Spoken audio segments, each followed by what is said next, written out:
Commander Vextal had seen many things in his 300 years of service to the Zephyrian Empire. He had fought rebel fleets, watched entire star systems fall to plague, and witnessed the birth of new worlds. But nothing had prepared him for what appeared on his screens that morning. The sensor readings made no sense. 200 ships, maybe more, moving in perfect formation toward the Outer Rim territories. The energy signatures were unlike anything in the galactic database. They were too big to be pirates, too organized to be refugees, and too powerful to be from any known enemy. "Sir, we're getting more reports from the border stations," his aide whispered, fear clear in her voice. "The fleet is massive, bigger than anything we've ever seen." Vextal stared at the numbers. Each ship in the approaching fleet was at least twice the size of their heavy cruisers. Some were as large as their capital ships. His claws tapped nervously against the metal desk as he tried to make sense of it all. "Run the signatures again," he ordered. "Check them against every known species in the galaxy." The computer hummed for several minutes before giving its answer. No match found. Unknown origin. Far across the galaxy, Captain Jake Murphy stood on the bridge of the UES Liberty, watching the stars through the massive viewport. His ship had once been a cargo hauler, carrying supplies between Earth's mining colonies. Now it bristled with weapons salvaged from crashed alien scouts and communication equipment that could reach across half the galaxy. Final system check. "Captain," his first officer reported. "All ships report ready for jump." Murphy nodded. Around him, the bridge crew worked at stations that had been designed for moving freight, not fighting wars. But these people had adapted. They all had. When humanity discovered they weren't alone in the galaxy, they had done what they always did. They improvised, they adapted, and they survived. "How many ships do we have in total?" Murphy asked. 237, sir. Everything from colony ships to mining platforms. Even got 3 luxury cruise liners from the Mars route. Murphy almost smiled. The Zephyrians would be looking at their sensors right now, trying to figure out what was coming their way. They would see the massive energy signatures, the size of the fleet, the organized formation. What they wouldn't see was the truth. Most of his warships were converted civilian vessels.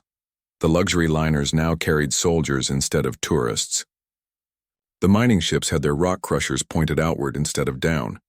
The colony ships held entire families instead of just colonists. Every human settlement in 3 star systems had contributed something to this fleet. Back on the Zephyrian command station, Vextal called for an emergency meeting with the sector commanders. The holographic images of 6 other military leaders appeared around his desk. "We have a problem," Vextal began. "A large unknown fleet is approaching our territory. Intelligence suggests they are not from any known civilization." "How large?" asked Commander Zefke, the youngest of the group. "Over 200 ships. Many are dreadnought class or larger." The room fell silent. The Zephyrian Empire had the most powerful military in the galaxy, but they had never faced a fleet this size from an unknown enemy. "What do we know about their intentions?" another commander asked. "Nothing yet. They're maintaining radio silence, but their course is directly toward our outer colonies." "Could they be the humans?" Zefke suggested. "We've had reports of increased activity in their systems." The older commanders laughed. "The humans barely have fusion drives," one said. "They're confined to maybe 4 or 5 star systems. They couldn't field a fleet of fishing boats, let alone something like this." Vextal wasn't so sure. The human worlds had been quiet lately. Too quiet.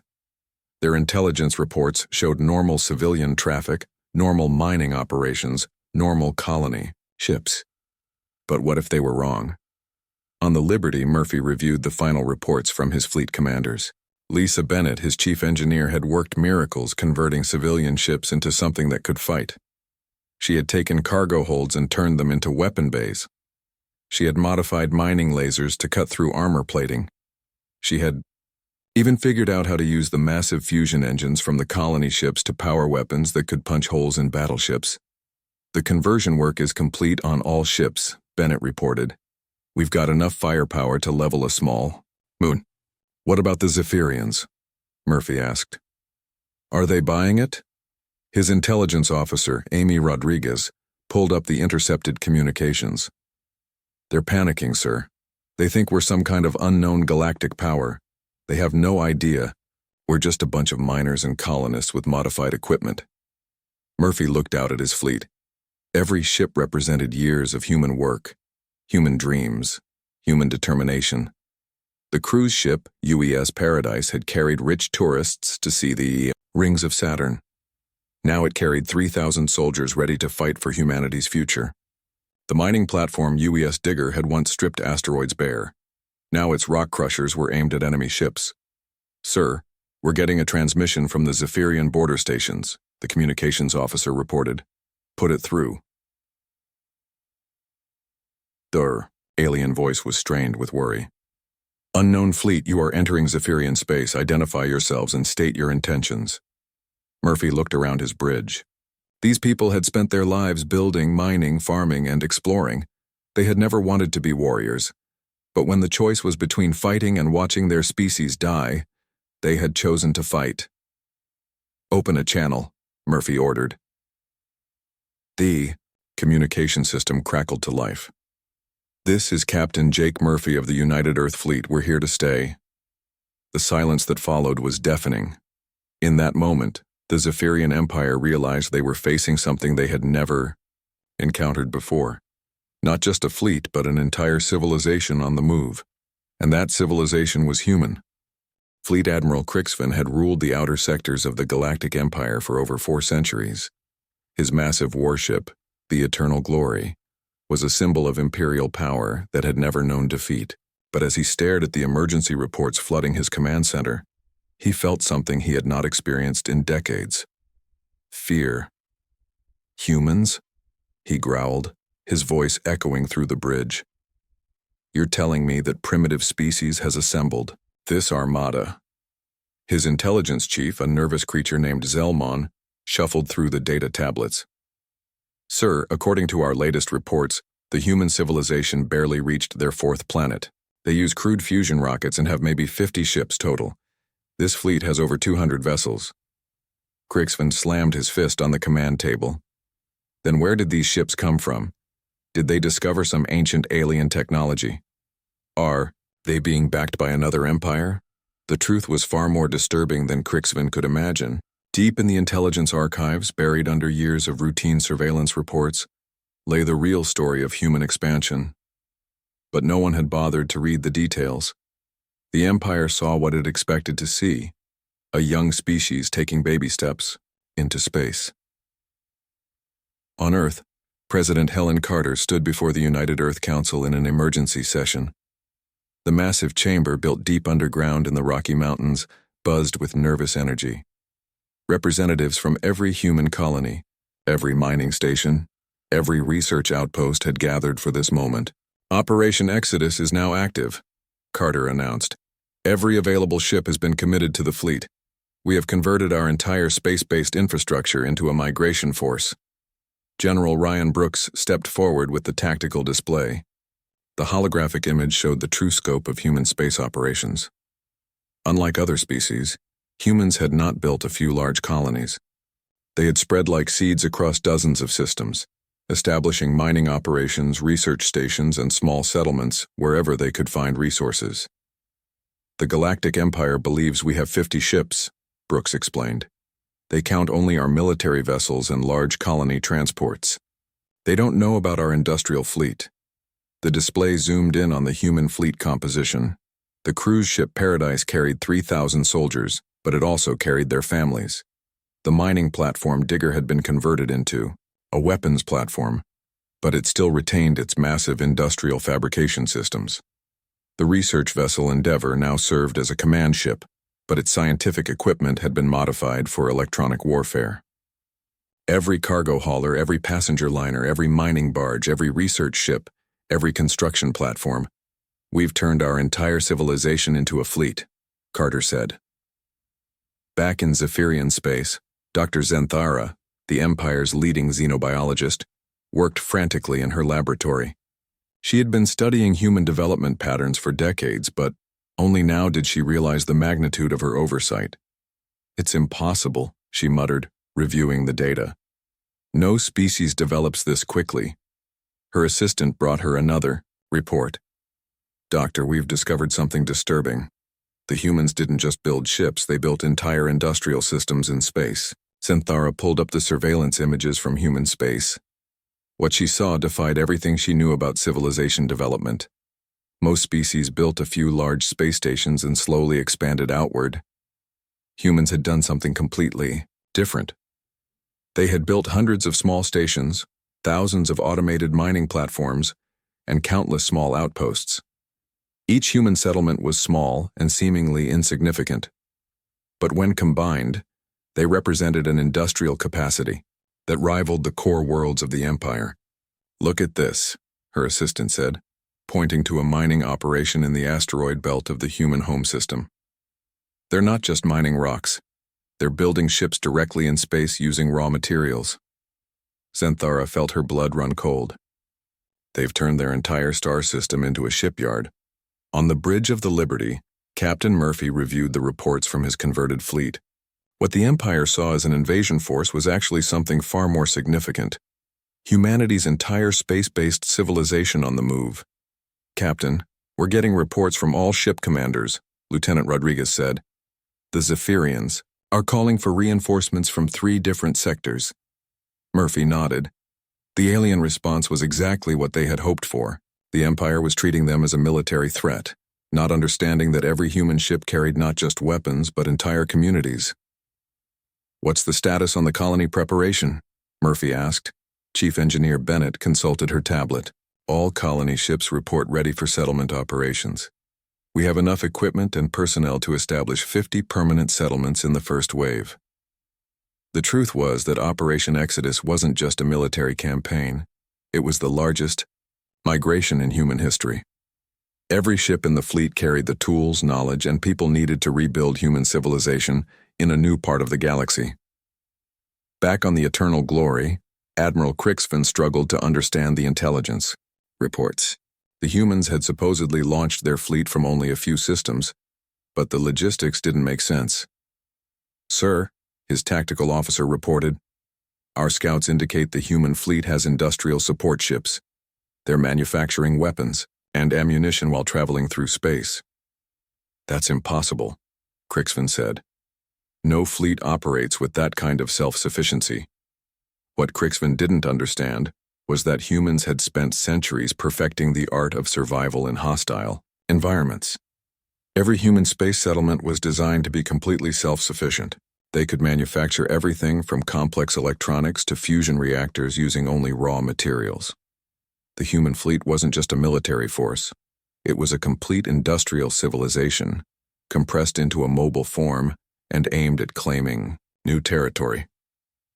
"Sir, we're receiving more reports," Zelmon said nervously. "The human fleet appears to be expanding. Our scouts report new ships joining the formation." Crixfin stared at the tactical display. The human fleet had grown from 200 ships to over 300 in just a few days. How was that possible? The answer was simple, but terrifying. The humans weren't just moving their existing fleet. They were building new ships as they traveled, using mobile construction platforms and raw materials harvested from asteroids along their route. "Order all available fleets to converge on the border zones," Crixfin commanded. "We need to stop them before they establish a foothold in our territory." But deep down, he was beginning to realize that they weren't facing a conventional invasion.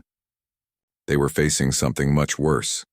A species so adaptable and resourceful that they could rebuild their entire civilization while fighting a war. The humans weren't just coming to conquer. They were coming to stay. The first battle began at dawn in the Kepler 442 system, where a small Zephyrian patrol fleet encountered the leading edge of the human armada. Commander Thexaval expected a straightforward engagement against an unknown enemy. What he got instead was a lesson in human creativity that would haunt his dreams for the rest of his life. Captain Murphy watched the tactical display from the bridge of the Liberty as his converted fleet approached the enemy positions. The Zephyrians had formed a standard defensive line, just as their military doctrine required. It was exactly what Lieutenant Commander Amy Rodriguez had predicted. Enemy ships are moving into position, Rodriguez reported. They're following standard Imperial battle formations. Murphy almost smiled. The aliens were fighting by the book, while humans had thrown the book away decades ago. Signal all ships. Begin Operation Phantom. Across the human fleet, cargo containers that had once held mining equipment suddenly activated. Each container broadcast fake energy signatures, making single ships appear as entire squadrons. The luxury liner Paradise, carrying 3,000 human families, suddenly looked like a massive battle group on Zephyrian sensors. Commander Thexval stared at his displays in horror. How many ships are out there? Sensors show over 500. Contacts, sir, his tactical officer replied. But the numbers keep changing. What Thexval couldn't see was that half the contacts were fake. The humans had modified commercial broadcasting equipment, the kind used to guide cargo ships, to create false signals. Every real human ship was surrounded by dozens of phantom contacts that appeared and disappeared like ghosts. On the converted research vessel Endeavour, Commander Pete Collins coordinated the deception with his crew of former scientists and engineers. Dr. Maria Santos, who had once mapped star formations, now used her knowledge of space to confuse enemy sensors. Deploy the drone swarm, Collins ordered. The Endeavour's cargo bay opened, releasing thousands of small objects into space. To the Zephyrians, they looked like fighter craft. In reality, they were modified mining drones, equipped with simple weapons and programmed to swarm enemy ships like angry insects. The Zephyrian pilots had never faced anything like it. Their fighters were designed to engage similar craft in organized formations. The human drones attacked from every direction at once with no pattern or formation. Some carried explosives, others carried communication jammers, and still others simply rammed into enemy ships to disable their sensors. Sir, we're being overwhelmed, Thexval's wingman reported. There are too many of them. But the real shock came when the human ships themselves began to fight. The mining platform Digger, commanded by former asteroid miner Kevin Walsh, demonstrated what happened when industrial equipment was turned into weapons. The Digger's rock crusher, designed to break apart asteroids, tore through the armor of a Zephyrian cruiser like it was made of paper. Its tractor beam, meant for moving cargo, grabbed an enemy fighter and hurled it into another ship. Even its cargo containers became weapons, launched at high speed toward enemy positions. The Zephyrians had trained to fight other military vessels. They had no idea how to respond to ships that used construction tools as weapons, that deployed mining equipment as tactical systems, and that treated space debris as ammunition. Fall back to the outer defense line, Thexval ordered, but it was too late. The human fleet had already surrounded his forces using maneuvers that made no tactical sense. On the Paradise, Colonel Diana Hayes watched her soldiers prepare for boarding operations. These weren't professional military troops, they were colonists, miners, engineers, and farmers. But they had spent their entire lives working in the harsh environment of space. Remember, their ships are designed for their comfort, Hayes told her troops. We're used to hard vacuum and radiation. That gives us the advantage. The Paradise moved alongside a damaged Zephyrian destroyer. Instead of using military boarding pods, the humans cut through the hull with industrial cutting tools. Their environmental suits, designed for construction work in space, proved more durable than military armor. The Zephyrian crew inside the ship had never faced boarders who could work in conditions that would kill most military forces. The humans sealed off sections of the ship using emergency repair foam, cut through bulkheads with mining lasers, and moved through areas with no atmosphere as easily as walking through air.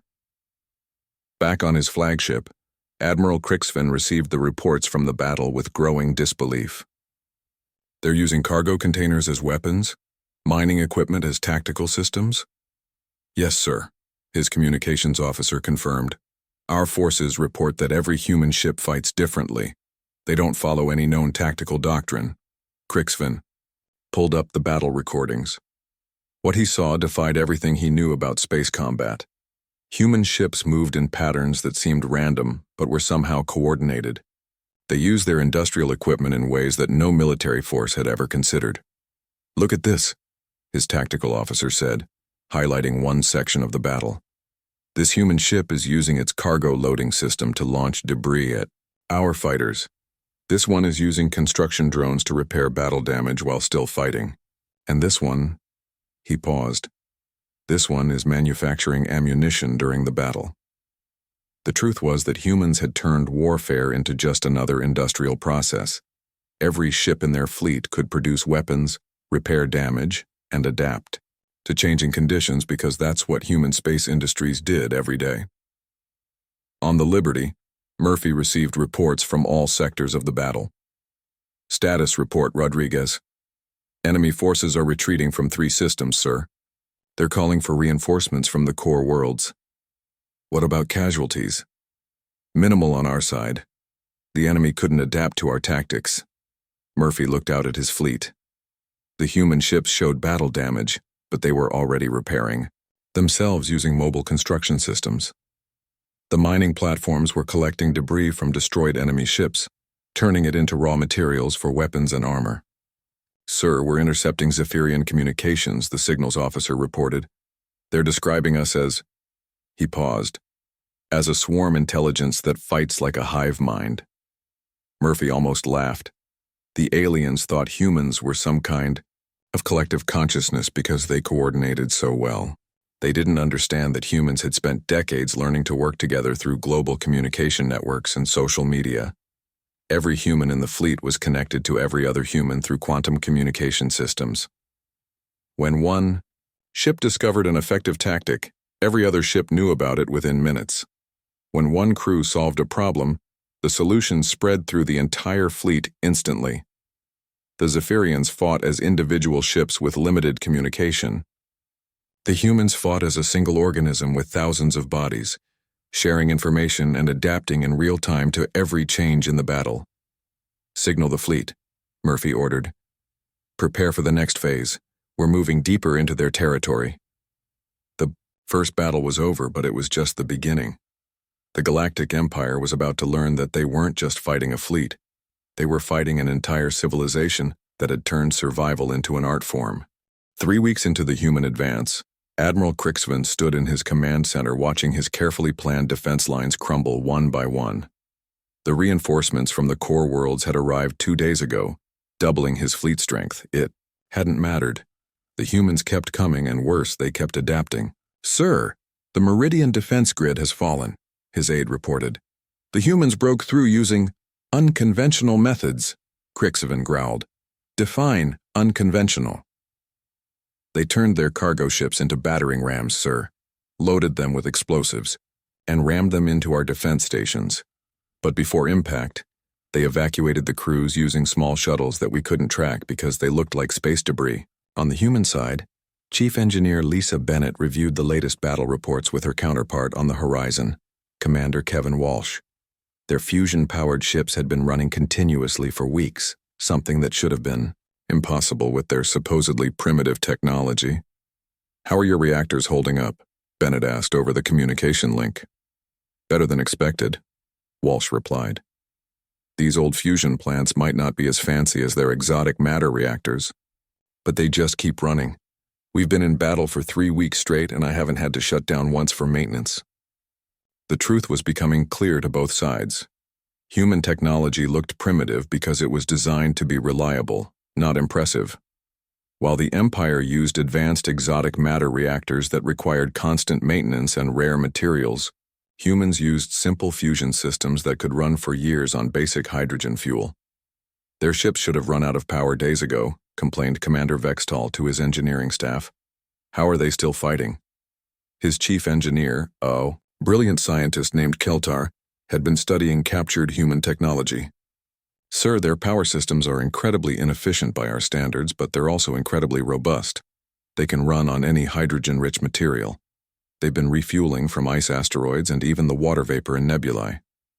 Meanwhile, on the surface of the contested world of Zephyr Prime, Colonel Diana Hayes led her ground forces in what would later be called the most unusual planetary assault in galactic history. Her troops weren't professional soldiers, but they had something the Empire's military had never encountered: practical experience with hostile environments.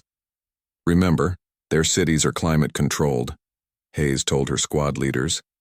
They've never had to work in extreme conditions. Use that against them. The human ground forces included miners who were used to working in zero atmosphere, construction workers who regularly operated in extreme temperatures, and agricultural engineers who understood how to survive on limited resources. Their environmental suits designed for industrial work could operate in conditions that would kill military forces. The Zephyrian defenders watched in horror as human forces advanced through areas that should have been impassable. The humans walked through toxic gas clouds using mining suits designed for chemical processing. They crossed lava fields using heat-resistant gear meant for working near fusion reactors. They even fought underwater using diving equipment originally built for deep-sea mining operations. How are they surviving in the methane swamps? Demanded General Kexmore, the planetary defense commander. His intelligence officer checked the reports. Sir, they're using agricultural suits designed for working with dangerous chemicals. They're treating our defensive barriers like farm work.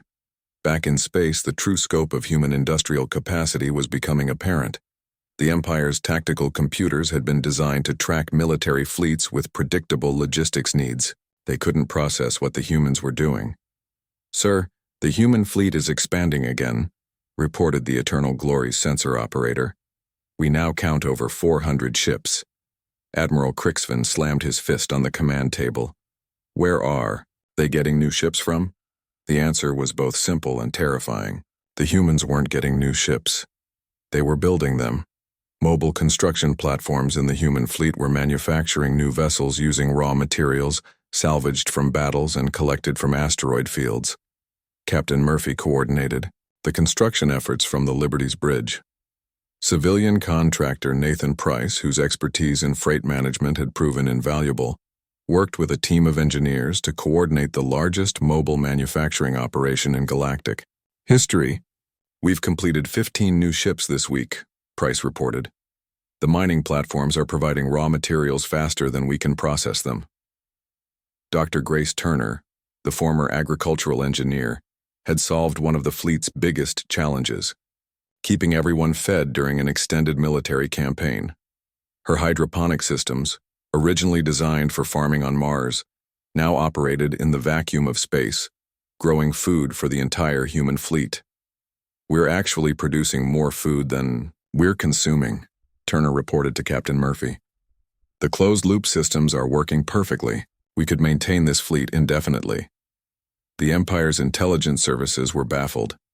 Military fleets required massive supply lines and regular resupply missions. The human fleet seemed to be completely self-sufficient, growing larger and stronger with each passing day. They're not following any known military doctrine, Dr. Zenthera reported to Admiral Crixvin. Their entire fleet operates like a single organism. Each ship supports every other ship. They share resources, distribute labor, and coordinate activities in ways that suggest a level of social organization we've never encountered. What the Empire didn't understand was that human society had been shaped by centuries of cooperation and competition. Global communication networks had taught humans to coordinate on a massive scale. Social media had created a species that naturally shared information and adapted quickly to changing situations. The human fleet communicated constantly.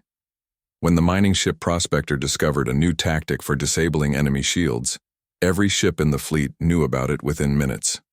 When the research vessel Pioneer developed a new type of electronic warfare system, the design specifications were transmitted to every construction platform immediately.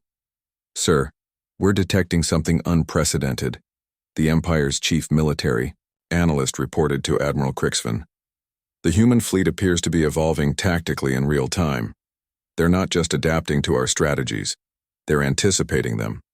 The truth was that human warfare had become a collective effort involving hundreds of thousands of minds working together. Every colonist, every miner, every engineer in the fleet contributed ideas and solutions. The humans weren't just fighting with ships and weapons. They were fighting with the accumulated knowledge and creativity of their entire civilization. Captain Murphy received the latest intelligence reports from Amy Rodriguez. Sir, Empire forces are retreating from 6 more systems. They're establishing a new defense line around their core worlds. What's our status? All ships operational. Construction platforms report they can maintain current production levels indefinitely. Food production is stable. Morale is high. Murphy looked out at his fleet. What had started as a desperate evacuation had become something else entirely. The humans weren't just surviving in hostile space. They were thriving. They had turned their entire civilization into a machine for expansion and adaptation. Signal all ships, Murphy ordered. Prepare for the final phase. We're going to establish permanent settlements in the core systems. The Empire was about to learn that humanity's greatest weapon wasn't superior technology or military genius. It was their ability to turn any situation, no matter how desperate, into an opportunity for growth and expansion. The refugees had become conquerors, not through force, but through the simple act of refusing to give up. The final truth came to Admiral Crixvin in the form of an intelligence report that changed everything. His hands shook as he read the document that had taken his best analysts weeks to compile. The human fleet wasn't just an invasion force. It was something far more terrifying. Sir, his intelligence chief Zelmon said quietly, we've discovered why the humans launched this operation. Earth is dying. Crixvin looked up from the report. Dying? Environmental collapse, sir. Their home planet has maybe 50 years left before it becomes uninhabitable. The humans didn't send a military fleet to conquer us. They sent their entire civilization to find a new home. The weight of this revelation crushed down on Crixvin like a collapsed star.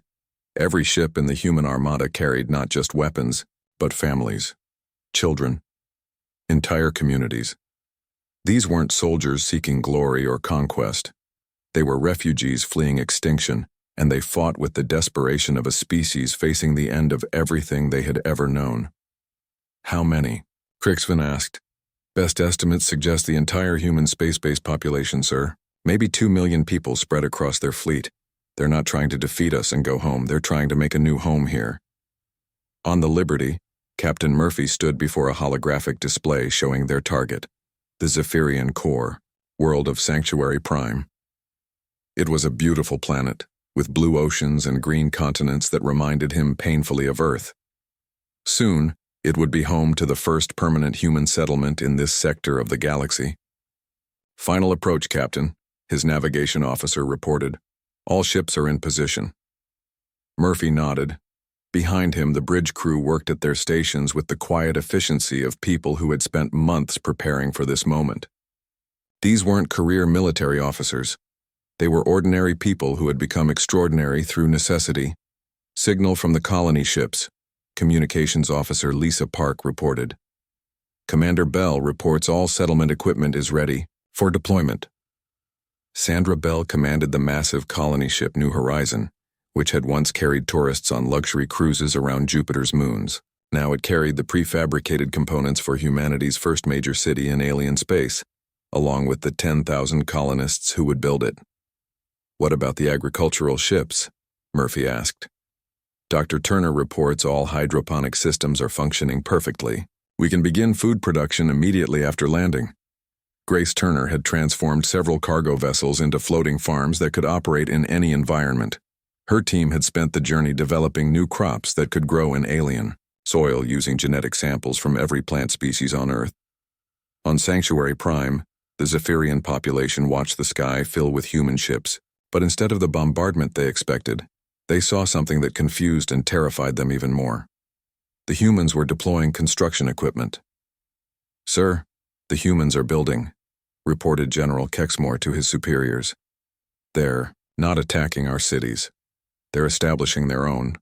The human landing operation was unlike anything in galactic military history. Instead of assault troops, the first wave consisted of construction workers and engineers. Instead of military bases, they built civilian settlements. Instead of weapon factories, they established farms and schools.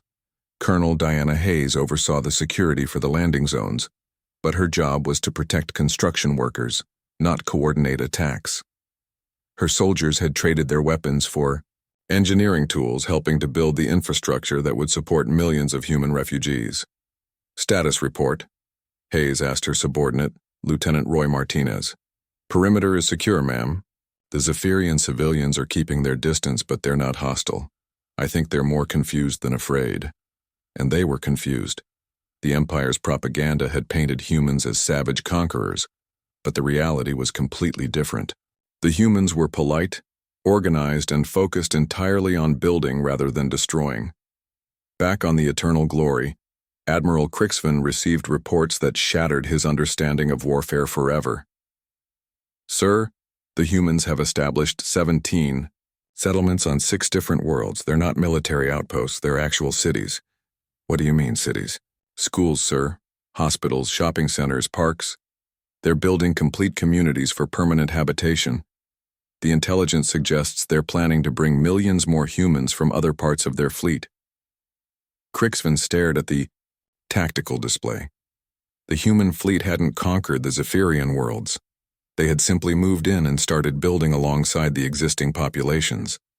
In some cases, human engineers were actually helping to repair Zephyrian infrastructure damaged during the fighting.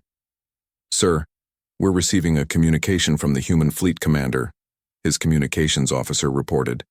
Put it through. Captain. Murphy's image appeared on the main screen. He looked tired but determined, like someone who had carried an enormous burden for a very long time. Admiral Crixvin, Murphy began. I believe it's time we talked. You're in no position to negotiate. Human, your fleet may be large, but we still control the core systems. Murphy smiled sadly. Admiral, I don't think you understand what's happening here. We're not trying to conquer your empire. We're trying to join it. The bridge of the Eternal Glory fell silent. What? Crixvin managed. Earth is dying, Admiral. Our entire species has maybe 50 years before our homeworld becomes uninhabitable. We've spent the last decade converting our entire civilization into a migration fleet. Every ship you see carries families, communities, entire cities worth of people. We didn't come here to destroy your worlds. We came here to live alongside you. Murphy gestured to something off-screen.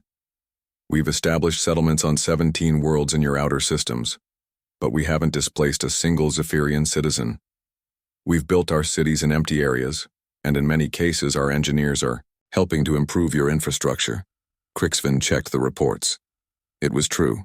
The human settlements were bringing advanced technology and industrial capacity to worlds that had been struggling economically.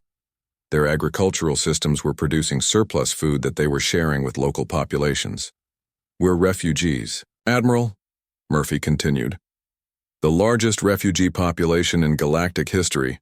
Our entire species is looking for a new home among the stars. We fought your forces because we had to, because the choice was between fighting and watching our children die as our planet collapsed.